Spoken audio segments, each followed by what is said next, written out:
Hello, folks. My name is Jim Worthen. The show is Worthen One. We're here on Cox Cable Channel 17. We broadcast several times during the week. The one I remember is Friday at 7. But we're going out on TVSB's website. And I always tease about it that you go to the demand side of the website and you go all the way down to Worthen One. And I said it's prejudice against me, and they say it's the alphabet. I don't know. We're also on YouTube. Search Worthen One. Last time I did it, they had my last 10 shows.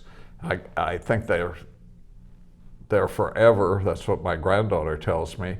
But they peel off 10 offered at any given time. So this show will be on for 10 months. No, 10 weeks. Duh. Now, to my guests, the important part of the show. My guest today is someone I've known for about 5 years. We originally met in a coffee shop to talk about various issues and what he was doing in the world and community.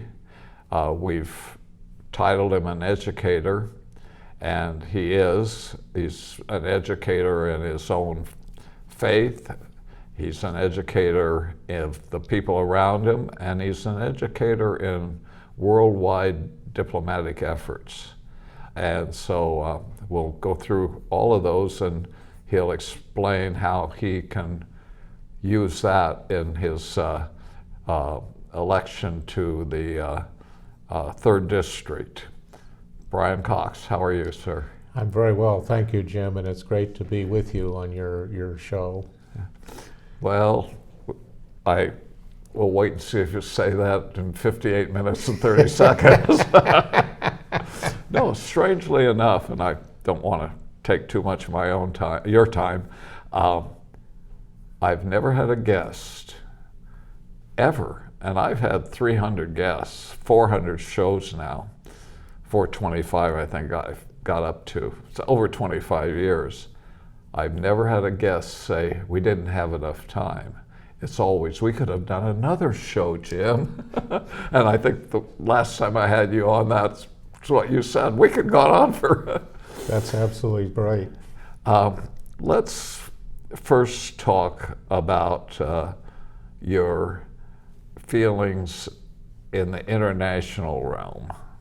You know, where you have been a mediator and an educator, mm-hmm. and the various places and the groups you've dealt with. Mm-hmm.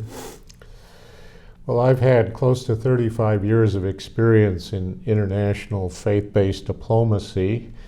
I began in the 1990s in East Central Europe, and I was there during a time when they had undergone a complete collapse under the socialist system there, and were trying to find their way forward. And what they lacked was a fresh moral vision for the society, and we went there with the message of faith-based reconciliation, which is based on 8 core values, which, although their roots are in terms of the sacred scriptures, they form the basis for political community.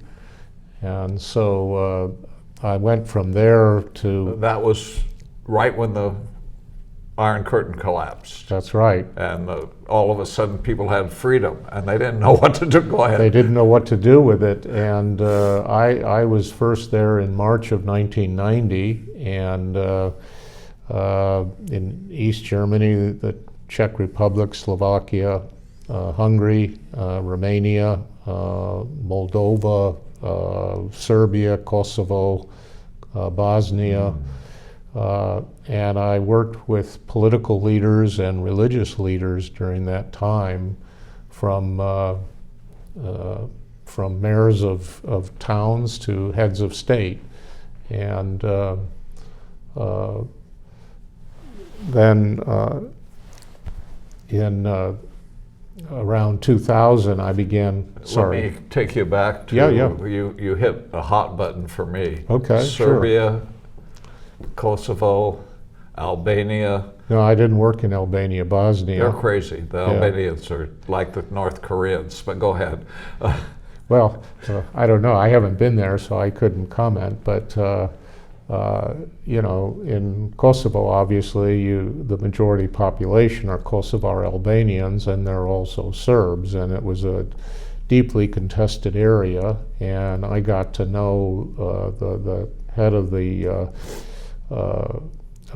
democratic movement there, a man by the name of Ibrahim Rugova, and his key deputy, Dr. Alush Gashi, and Alush became a good friend, and so we were involved in working in that situation in Kosovo there. Were you trying to, or were you able to mediate between the Muslims, the Serbs, and the well, in Bosnia,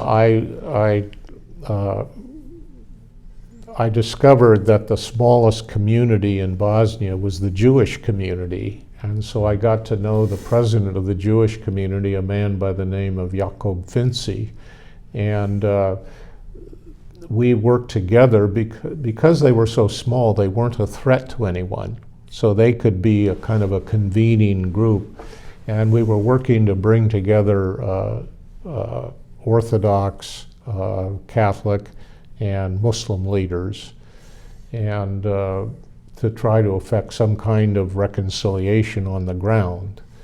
And just before we were scheduled to meet, the Grand Mufti of the Muslim community, Dr. Cheric, called me and said, "Brian, we just had a bombing of a Muslim home in Birchko." He said, "I cannot go public talking about reconciliation at this time.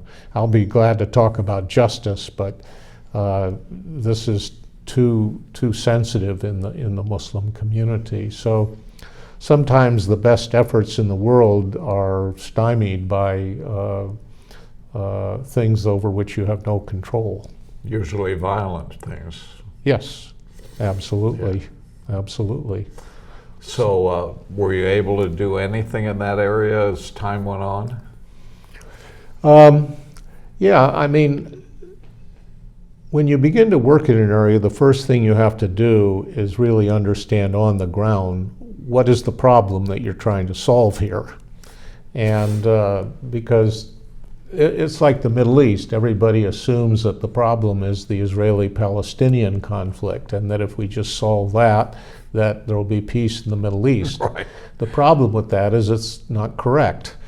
I've been in Israel and the Palestinian Authority over 50 times. I've been going there for 46 years, and I can tell you that that's not the problem. It's a symptom of the problem. And so you have to know what the problem is you're trying to solve. And that's a key in any conflict, whether we were working in East Central Europe or in Kashmir, where I spent 8 years working both in India and Pakistan, or in Sudan, working with the Christian and Muslim leaders there. Boy, you've been in all the hot spots. Well, yes. I mean, we worked in Syria with leaders from the Syrian Revolution.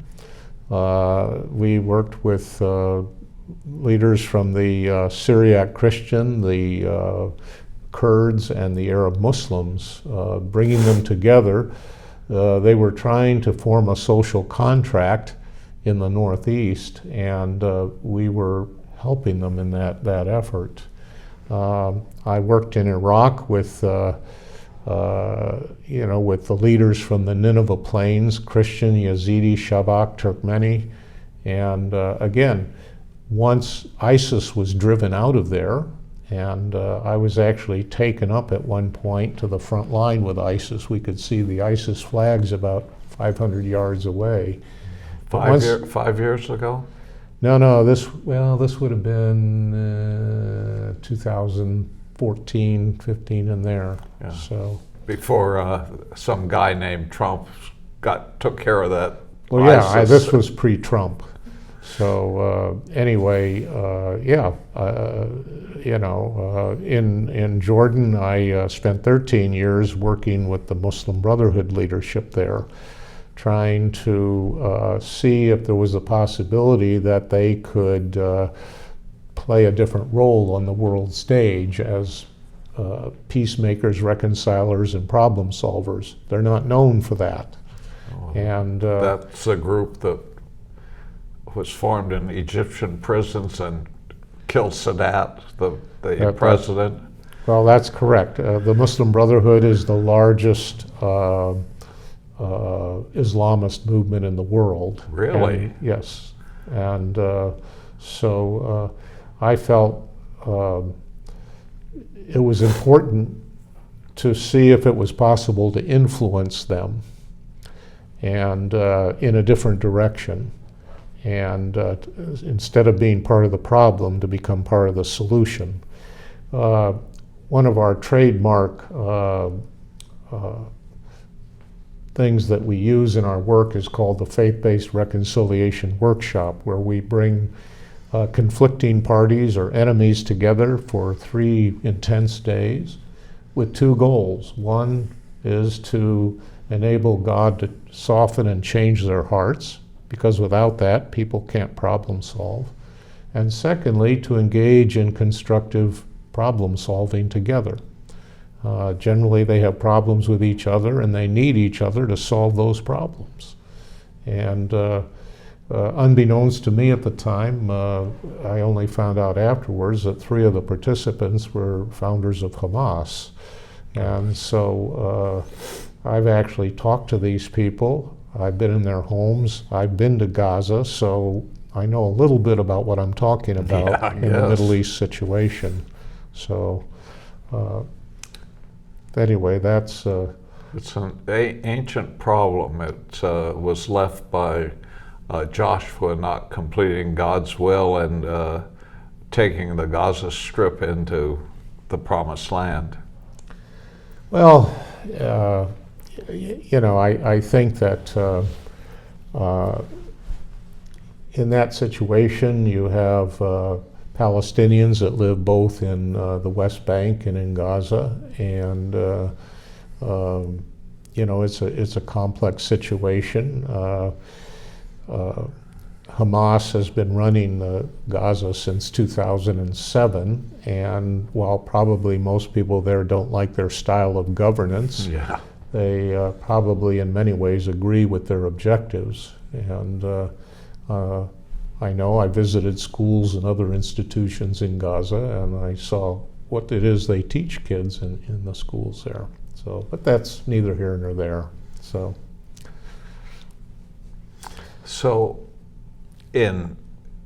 when you go into an area like Bosnia, Serbia, or East Germany and West Germany and Czech Republic, how do you first determine what you can do? Well, the beginning, when you walk in, you don't come with a shall we say, pre-cooked meal. You begin at first by getting to know and build relationships with leaders at all levels, senior level, middle level, grassroots level, and you try to gain an understanding of what the conflict is about. And you can read books and watch programs, but it really doesn't give you a clear idea of what the conflict is about. And when I first began in the Kashmir conflict in India and Pakistan, it was so complex, and I thought, oh, this is mind-boggling. But one of the things that emerged over time was a clear sense of what the problem was that we were trying to solve. And once we began to focus on that, we began to see an intractable conflict unfreeze. And we began to see change and results. Now, not everybody welcomes change like that. Right. because sometimes it's in the interests of governing authorities to keep somebody as the problem and not part of the solution. As I discovered there, sometimes I learned a valuable lesson that as long as you're making no difference, people are happy to have you. I have always, I ask these questions about my knowledge so you can tell me, Jim, you're crazy. I've always, in all these conflicts, said it's who controls the land. Is that at all accurate? It's who controls the property, though. Well, here I'll quote a man I worked with who was a former militant commander. And he once said to me, Brian, to get a militant to put down the gun, you have to address the ideas that cause him to pick up the gun to begin with. Mm-hmm. And to do that, you have to present a more powerful idea. And he said, what we have here in faith-based reconciliation is a more powerful idea because it's about God changing the human heart. And so ideas are very powerful. And they're the things that cause people to want to engage in conflict. It isn't just about land. Well, you mentioned God. I heard a great commentator once say that when a Muslim was using the term Allah, and the Catholic commentator said, "You mean our God?" And they said, "No, it's Allah's our God." And the Catholic said, "You may not accept it, but he's one God." Does that help when you're talking faith-based? Well, what helps is to show respect for people in different traditions. And there's not agreement. Some people would say, well, Allah is a different God. Others would say, no, there's just one God, and we call him different names. Allah is actually Arabic, which means God, the Lord, quite simply. In fact, I've been in worship services in Anglican churches in the West Bank, where when they, were speaking about God, they used Allah, even though these were not Muslims, these were Christians, but it's an Arabic word. Amongst Jews, Christians, and Muslims, we all look back to Abraham as our father. And that's the thing I respect. And that's, on the one hand, we have the Abrahamic family of Jews, Christians, and Muslims. At the same time, there is a long history and present reality of hostility within that. There's hostility between Jews and Muslims, between Jews and Christians, between Christians and Muslims. And that's the root. You really have to heal the broken family of Abraham. And, on the Jewish side, for example, there are certain paradigms, ways that they see reality that the casual observer would be totally unaware of. Like they would say, Esau will always hate Jacob. In other words, the Gentiles will always hate the Jews. And they believe that. And they believe that in the end, Israel will stand alone. None of the Gentiles will stand with them. Mm-hmm. They believe that deep down. Why? Because that's been their experience over the centuries. In the Jewish community, they would say, never forget, never forgive, never again, in reference to the Holocaust. Right. Well, anybody who's been to Auschwitz, as I have 3 times, understands that and realizes that we're in no place to give moral lectures to the Jewish community about forgiveness. At the same time, I do know this, that people who live in unforgiveness don't live productively with their neighbors. And so, in many ways, both Jews and Gentiles have an investment in the healing of the Jewish community. Now, one of the things that isn't well known, and it helps shed some light on what's happened recently with regard to the post-October 7th response that amongst the Islamists and jihadis, they talk openly about Holocaust 2.0, of finishing the work that Adolf Hitler began. They talk about it? I thought it was just that No, us and the Jews that compared it. no. For centuries, Jews regarded Christians as their greatest enemies, and for good reason. Not today. I would say that mostly they would see the Muslims as their greatest enemies. And I've been in Muslim circles in India and Pakistan, and when the subject of Israel comes up or the Jewish people, you immediately get a very hostile response. And what's even more interesting is that generally these are people that have never met a Jew in their life and never been to Israel, but they feel very hostile. And October 7th has brought the hostility in the Muslim community toward Israel and the Jews to almost its highest level in a long, long time. But are we seeing that in the streets of the United States? Yeah, that's right. You see, people mistakenly think that this is the latest installment of the conflict between Israel and the Palestinians. Not true.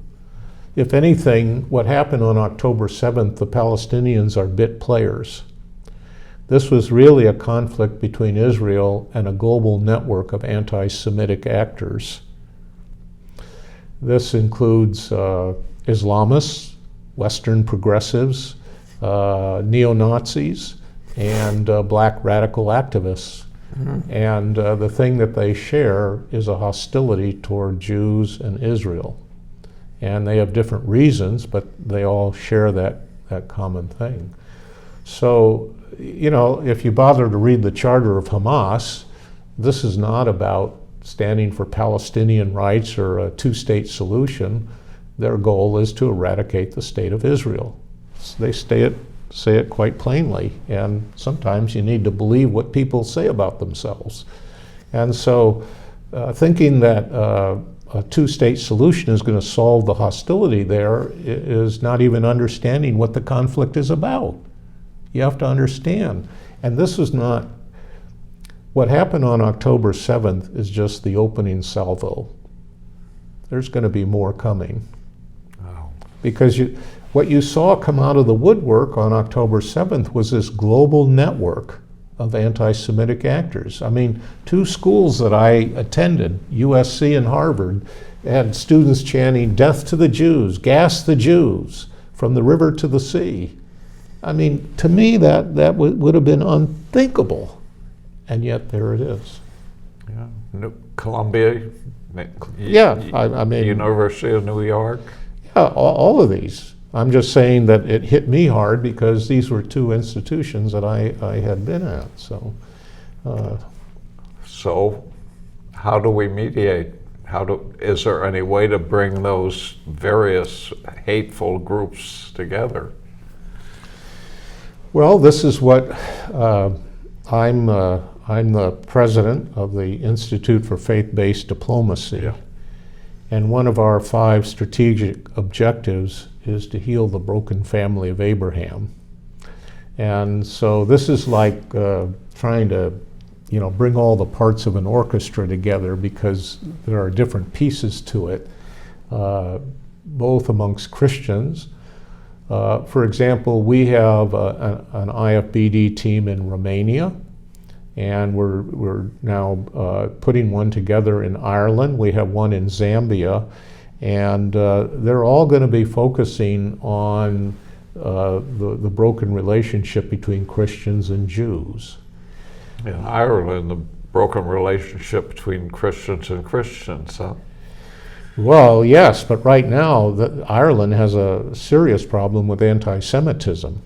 And the 2 largest political parties there, Sinn Féin and the other, the governing party, are both strongly supportive of Palestinians and Hamas. And so, yes. Wasn't one of the first prime and longest prime ministers of Ireland, when it became free from England, not North Ireland, but Ireland, wasn't he a Jew? No, you're probably thinking of, in Britain, Benjamin Disraeli. You know, the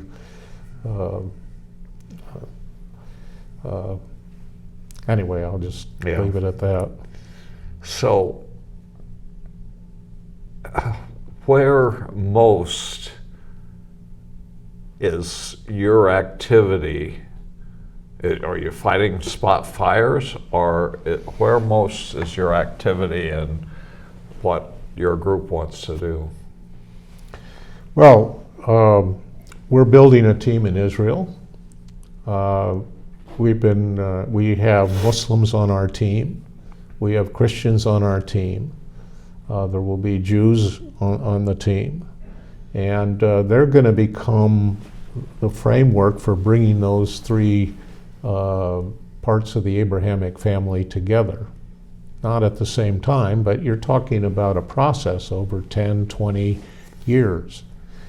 On the Jewish side, the time, I think, has clearly come to begin to address the healing from the deepest wound in the Jewish community, the Holocaust. And when you bring that subject up in Israel, it's very difficult. But the time has come for that. Why? For two things. Number one, it will influence their treatment of Palestinians. It will change. Some of my Palestinian friends have recognized that they have a stake in the healing of Israel in terms of their own situation. And secondly, Israel, in terms of the scripture, is called to be a light to the nations. And this is, and they understand this in the Jewish community as Bemalkut Shaddai, Tikkun Olam Bemalkut Shaddai, sorry. And this means to heal and repair the world under the sovereignty of God. And that's what they see as God's call on the Jewish community. But until they find their way toward forgiveness of the unforgivable, they're going to be hampered in being able to carry that out. Is that, we're talking about the Holocaust, the unforgivable, is the fact that the survivors are all passing away and there won't be that physical memory of the Holocaust? Doesn't matter, because we deal a lot with historical wounds, and these are things that get passed down from generation to generation. I remember 20-some years ago, I was leading a faith-based reconciliation workshop in South Korea. And when they started talking about Korea's wounds, they started talking about the Japanese soldiers and the treatment of the comfort women, of Korean women, and they were weeping. Now, these were young people that hadn't even been alive during World War II. They were younger than me, and I was born... Just the women weeping, or men also? The men and the women. It was such a painful memory. Not that they had experienced it personally, but it had been passed down to them from the previous generation. And this is a key thing in this kind of work, is that historical wounds get passed from one generation to the next, you know? And I was enlightened by our discussion, like slavery in the United States. Sure, I mean, this is a wound that's been passed down, and it's exacerbated in some ways by the fact that racism, continues in certain ways. But or it's used in certain ways. Yeah, whatever. But have things changed since the civil rights movement in the '60s? Absolutely, in some very significant ways. Are we finished? No. It's a process, and this is a deep wound on the soul of America. And when you ask Americans, certainly of my generation, I'm of the baby boom generation, what are the three greatest wounds in American history? Slavery and Jim Crow, and that's always is on the table. So it's still an unhealed wound. And if you're a Southerner, it's the Ku Klux Klan. Well, that's an embodiment of the wound, you know, and yeah, I mean, it's part of the fact that it's still an unhealed wound in our country. We've touched on, I think, 5 or 6 places in the world that you've been involved in. Are you leaving a community carrying on the work, or is it spot fires? No, this is a great question. One of the objectives is to build a global movement of faith-based peacemakers, and we draw younger people from all religious traditions, and the goal isn't to convert somebody from one religion to another, but to challenge them to grow in their own faith tradition. And so we're passing this on to the next generation. And I just happen to have been the pioneer of this work. And but we have teams, like I say, we have a growing team in India, we have a team in Zambia, we have a team that we're putting together in Israel, we have a team in Romania, one in Ireland, as I mentioned, and one of my colleagues just came back from Iraq and northeast Syria, and there's strong interest in teams in both of those places. And the reason for this is not only will this perpetuate the work into the next generation, but it also makes it an indigenous work, so that the people engaged in this work of faith-based reconciliation are indigenous. It's not outsiders coming in. Mm-hmm. So we take, you know, you can take the idea, and then it has to be customized to the specific situation so that it's culturally relevant. Well, the hoopla, which is to me just such baloney, that we're on the brink of the Third World War because, you know, Russia with nuclear weapons and China. We've lived with that since the 50s. Nobody's going to start using nuclear weapons. They saw Hiroshima and Nagasaki. How do you then go into, if you have some insights, how do you begin to bring the Ukrainians together when so much of the Ukraine is indigenous Russian? Pardon me. Well, you touched on 2 different subjects there. Okay, take them both. Well, there's Ukraine and then there's World War III. I don't know which is more urgent. With regard to Ukraine, my colleague from Romania, Christian David, felt very strongly that we should look a bit over the horizon and begin to address the need for post-conflict reconciliation in Ukraine. So a year ago last May, he and I flew to Brussels and in Belgium, and we met with members of the European Parliament from the Foreign Affairs Committee. We met with the Deputy Secretary General of NATO. You get around.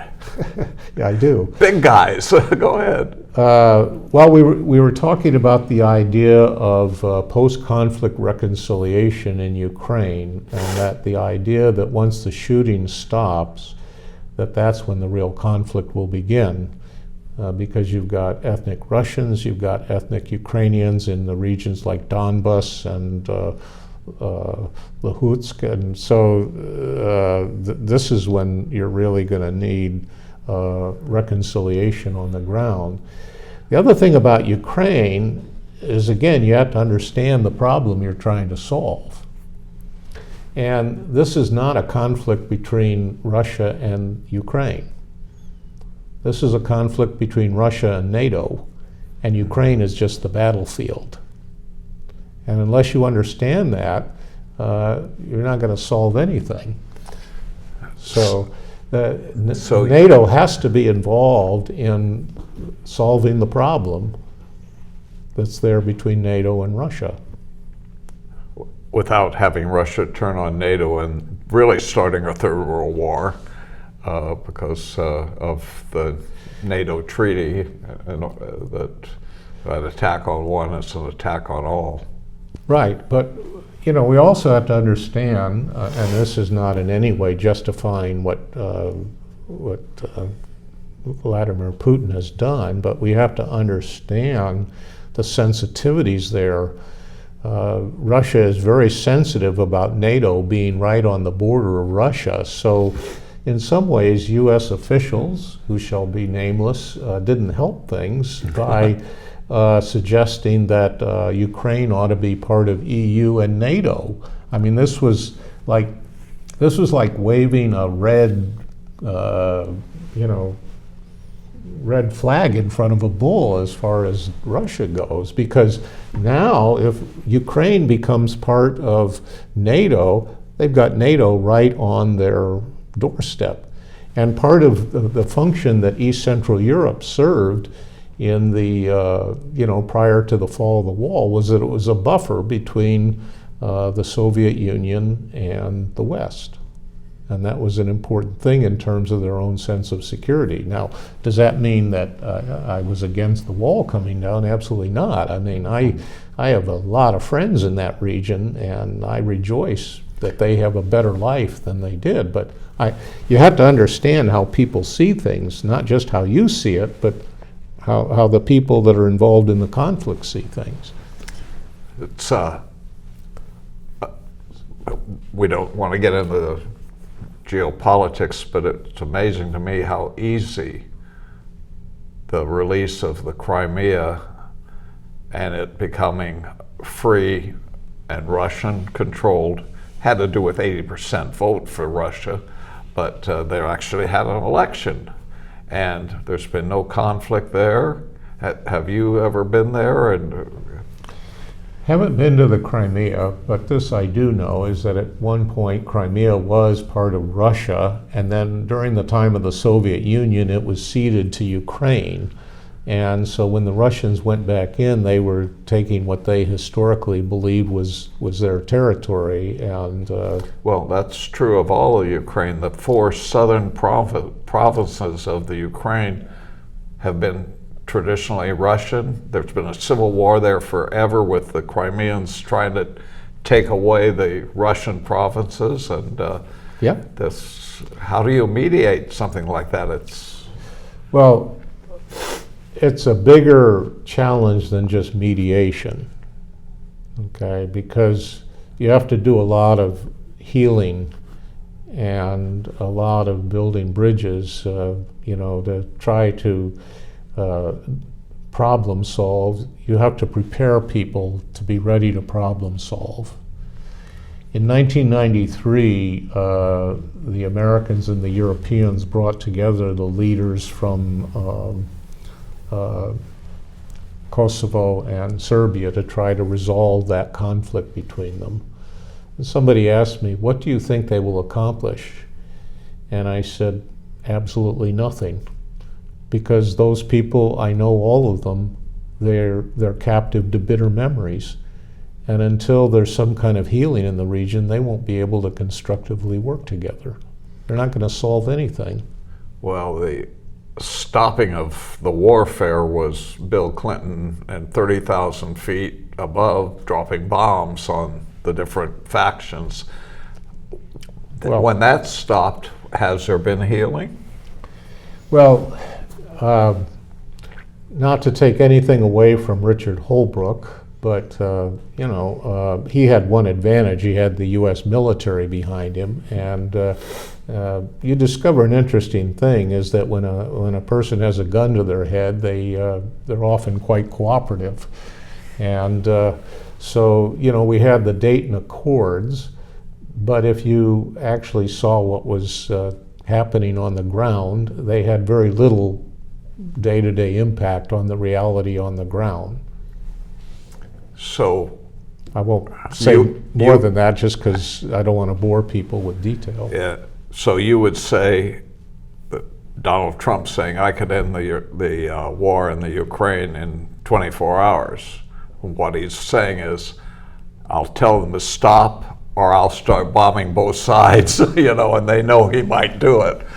But that's when the work starts, is what you're saying. Once you get people, if you can, to quit killing each other, is that when you start forming groups and mediation? And well, I don't know what Mr. Trump meant when he said he would stop it in 24 hours. Maybe he doesn't even know what he means, but the thing I know is that there's a lot of ethnic hostility in that region that requires a lot of healing, and there's a lot of bitter historical memories in that region. Yeah. We got to remember that region, what happened there during the Second World War, when the Germans invaded the Soviet Union, and of course you had German troops crossing across the Ukraine, and the frontline troops were followed by Einsatzgruppen, and these were SS who were specially tasked to shoot all these the Jews in these villages and everything, and this left deep wounds in that region that have never been healed before. So it isn't just recent scars. I mean, these are things going back, things that have never really been healed. We want to move on away from these world things, except for You one. go ahead. One that, no, I'm the one that's been driving, I fear. Something that came to Santa Barbara had to do with the Turks, I think in 1907, when they drove the Christians into the desert and You mean the Armenians? Yeah, the Armenian Christians, yeah, and to butcher them, and did. There's still Armenia, there's still Turkey. Is there any mediation or faith-based healing in that area? It's a great question. I've been to Turkey many times. I've been in Armenia. I have to say, when I went to Armenia, it was like there was sadness everywhere. Even the music, a lot of the Armenian music that I heard was all written in a minor key. It had a kind of a mournful lament to it. And one can well understand. The problem is in Turkey, the Armenian genocide is verboten, and you can't talk about it, you can't teach about it, it's a very sensitive subject there. Now we came at it roundabout when we were dealing with leaders from northeast Syria that included Syriac Christians, Kurds, and Arab Muslims. In the first 3-day meeting, it was just Syriac Christians and Kurds. And the big elephant in the room was that the Kurds had participated with the Turks in the genocide against the Christians. And here we had the top leaders. So they were part of the Armenian Holocaust. They were. And, here we had all the highest level leaders from both communities together in the same room, and they had never talked about this subject. So for the very first time, we had a conversation about it. And I remember one Kurdish professor that stood up and he started weeping, and he said, "My parents told me what we did, and I always prayed that one day I would have the opportunity to ask forgiveness for what we did." Wow. And that day has finally come. And I remember when he and some of the other Kurds went up to the Syriac Christian leaders and said, "Can you ever forgive us for what we did to you?" And the Syriac Christians began weeping. Now I have to say, it was a very powerful encounter that happened, and it changed the complete dynamic between these two communities. So, this was maybe a roundabout way of beginning that healing process in a wound that is still there to to this day. Well, in Santa Barbara, uh, Armenian California developer went to the Biltmore Hotel and assassinated the Turkish consul. Right. Right. You know, it goes generation and location. But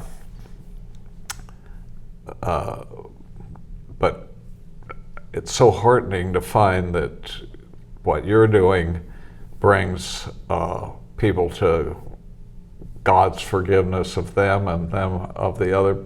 Am I saying it right? Well, sure. I mean,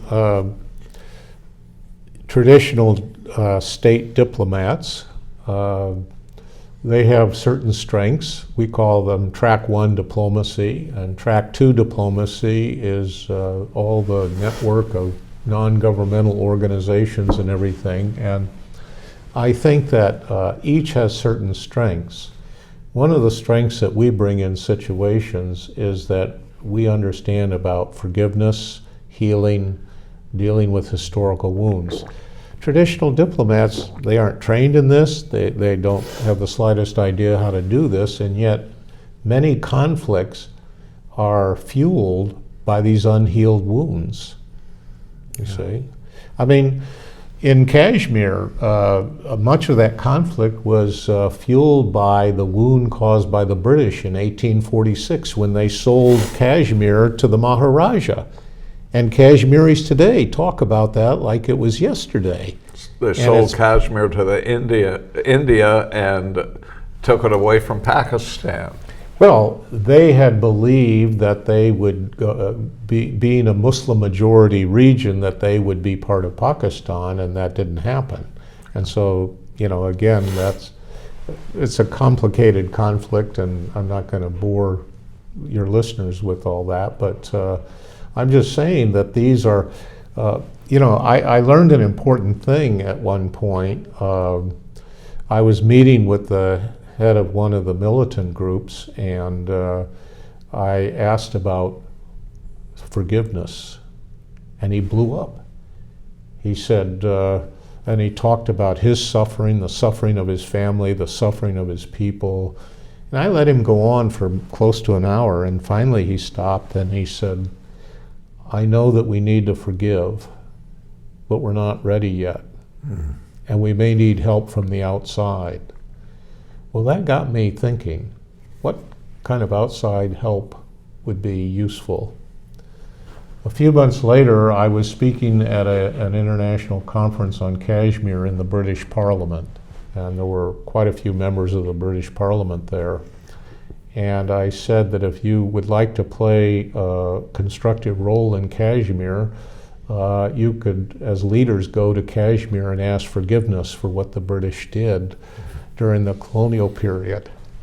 Now that's a bit awkward with an American telling the British that they need to apologize. But nevertheless, a number of members of Parliament took it to heart and approached me after my presentation and said, I'm interested in pursuing this. You know, and so again, they could play a constructive role in terms of bringing healing to a region, you see. Well, without you knowing it, I've exposed that have been an international educator, that's what you're talking about, helping people learn, helping people find their goals, helping them find a way to cross over. So you didn't know I was doing that, I know. Well, you know, Jim, the reason conflicts are often intractable is because people are stuck on ideas. And sometimes what they need is a fresh idea.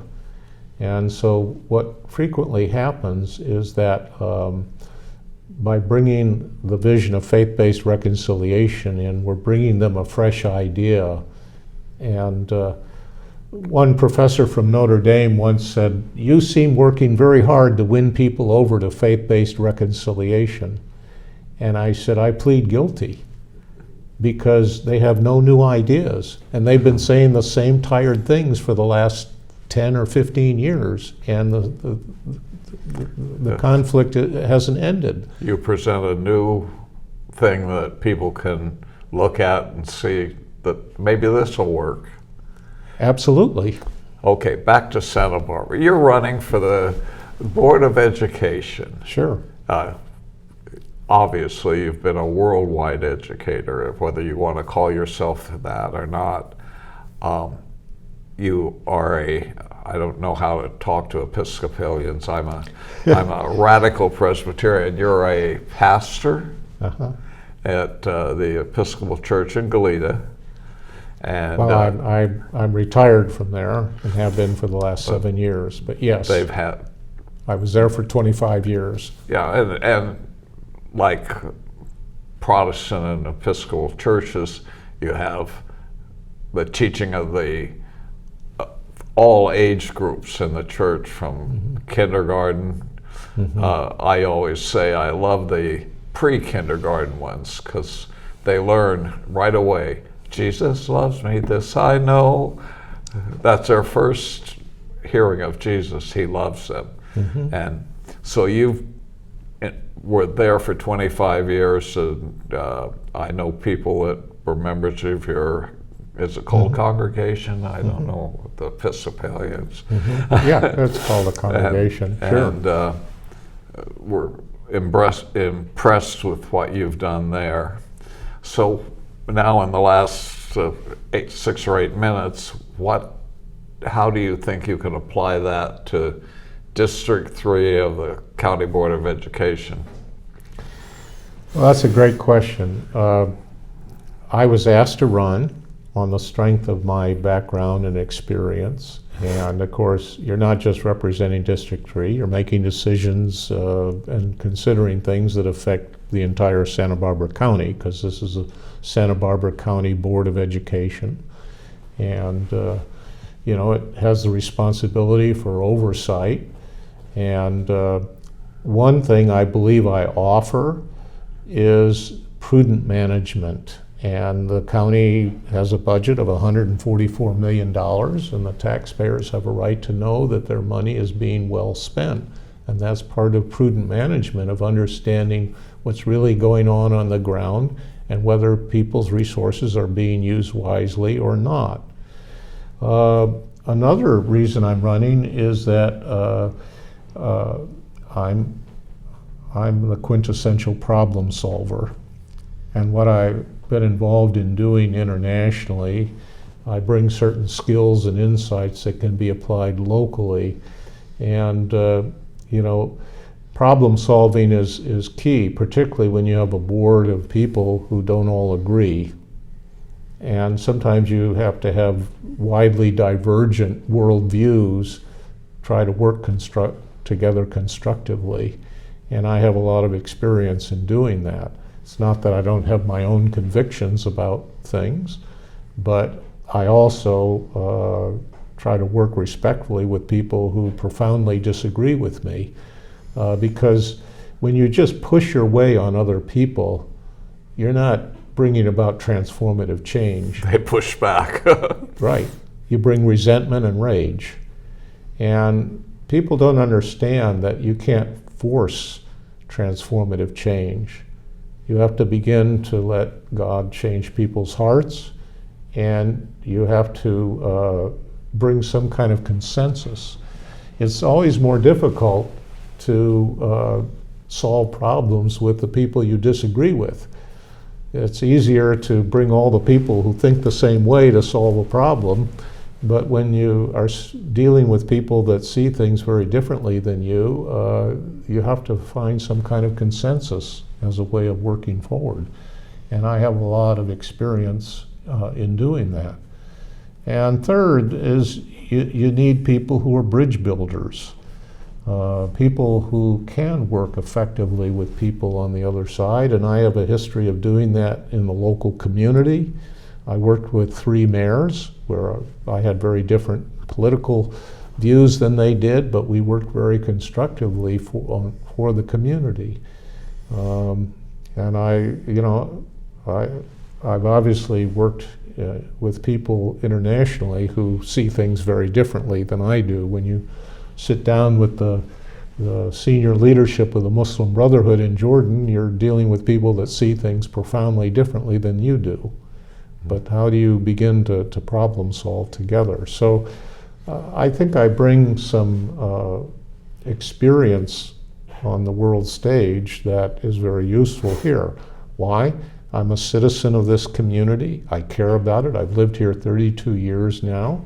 I've had 2 children that have gone through the public school system in Santa Barbara County. So no, say that again. You sent your kids to public school, not to big, expensive private schools? Well, both of them were graduates of Dos Pueblos High School. So, yeah, I mean, I'm not unfamiliar with some of the issues that are faced. Am I familiar with all the day-to-day workings of the board? No, because I haven't served on the board, and I doubt that many people who, before they were elected, really understood the day-to-day workings of the board till you get there.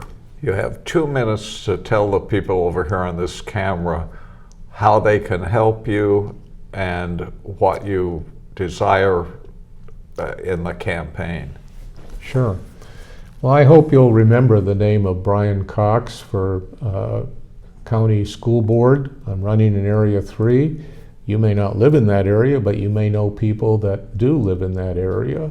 It comprises Santa Barbara, north of Cathedral Oaks, and also Goleta, and parts of the Santa Ynez Valley and Lompoc. And I hope you'll not only remember that name, but share that with your friends and say that they should consider voting for me in this election, because I will serve the public well as a prudent manager, as a problem solver, and as a bridge builder. And that's what's needed on the board. Thank you. And they can contact you and even probably walk precincts with you and get some blessed time with you. It'd be worth it to walk 50 homes with you just to get to know you better. Well, I wouldn't be doing much of the talking, because generally when I knock on somebody's door, I'm more interested in hearing what their thoughts are. And I discovered in the work of diplomacy that 90% of it is listening, not talking. Thank you. Thank you, Jim.